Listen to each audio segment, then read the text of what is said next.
Generasi pertama hak asasi manusia atau HAM. Kebebasan atau hak-hak generasi pertama sering dirujuk untuk mewakili hak-hak sipil dan politik, yakni hak-hak asasi manusia yang klasik. Hak-hak ini muncul dari tuntutan untuk melepaskan diri dari kekungan kekuasaan absolutisme negara dan kekuatan-kekuatan sosial lainnya. Sebagaimana yang muncul dalam revolusi hak yang bergelora di Amerika Serikat dan Prancis pada abad ke-17 dan ke-18. Karena itulah hak-hak generasi pertama itu dikatakan sebagai hak-hak klasik. Hak-hak tersebut pada hakikatnya hendak melindungi kehidupan pribadi manusia atau menghormati otonomi setiap orang atas dirinya sendiri atau kedaulatan individu. Termasuk dalam generasi pertama ini adalah hak hidup, keutuhan jasmani, hak kebebasan bergerak, hak suara dari penindasan, perlindungan terhadap hak milik, kebebasan berpikir, beragama dan berkeyakinan, kebebasan untuk berkumpul dan menyatakan pikiran, hak bebas dari penahanan dan penangkapan sewenang-wenang, hak bebas dari penyiksaan, hak bebas dari hukum yang berlaku surut, dan hak mendapatkan proses peradilan yang adil. Generasi kedua hak asasi manusia. Persamaan atau hak-hak generasi kedua diwakili oleh perlindungan bagi hak-hak ekonomi, sosial, dan budaya. Hak-hak ini muncul dari tuntutan agar negara menyediakan pemenuhan terhadap kebutuhan dasar setiap orang, mulai dari makan sampai pada dengan kesehatan. Negara dengan demikian dituntut bertindak lebih aktif agar hak-hak tersebut dapat terpenuhi atau tersedia. Karena itu, hak-hak generasi kedua ini dirumuskan dalam bahasa yang positif atau hak atas, yang dalam bahasa Inggrisnya right to, bukan dalam bahasa negatif, yaitu bebas dari atau freedom from.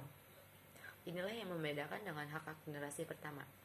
Termasuk dalam generasi kedua ini adalah hak atas pekerjaan dan upah yang layak, hak atas jaminan sosial, hak atas pendidikan, hak atas kesehatan, hak atas pangan, hak atas perumahan, hak atas tanah, hak atas lingkungan yang sehat, dan hak atas perlindungan hasil karya ilmiah, kesusastraan, dan kesenian.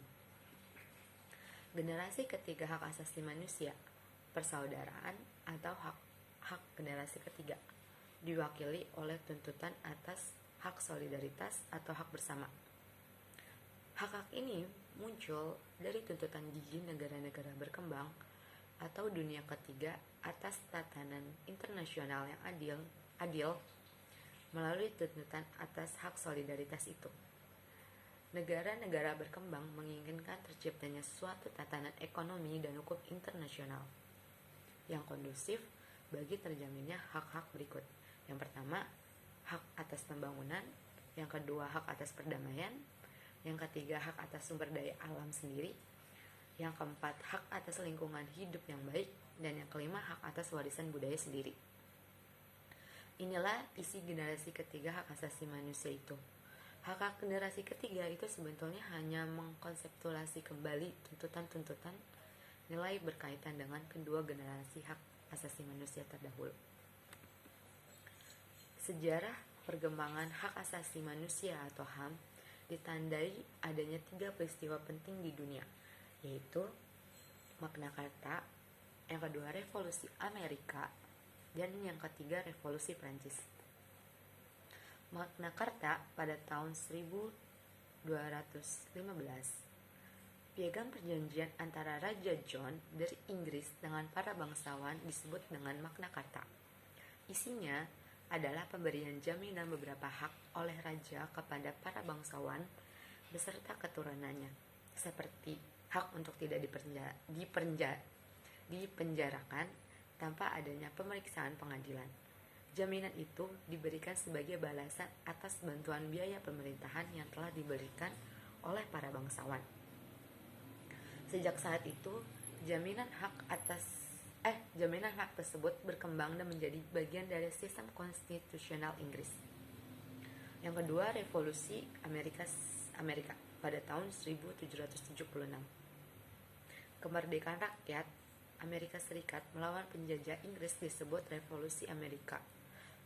Declaration of Independence atau Deklarasi Kemerdekaan dan Amerika Serikat menjadi negara merdeka pada tanggal 4 Juli 1776 merupakan hasil dari revolusi ini. Yang ketiga, Revolusi Prancis pada tahun 1789.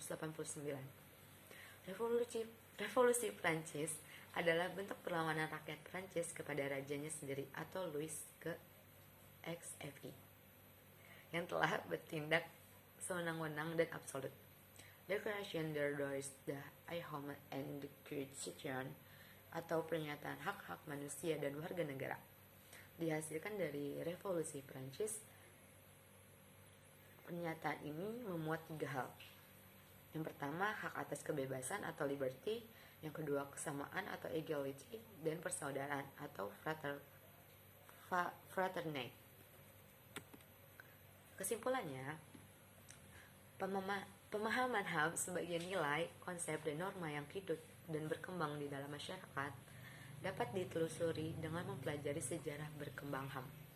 Sejarah juga mencatat babakan-babakan penting mengenai pasang surut pencapaian penghormatan, perlindungan, dan pemenuhan HAM dalam suatu negara sehingga dapat dijadikan refleksi dan acuan bagi penyusunan kebijakan negara dalam mewujudkan pembangunan berbasis HAM atau Right Based Development.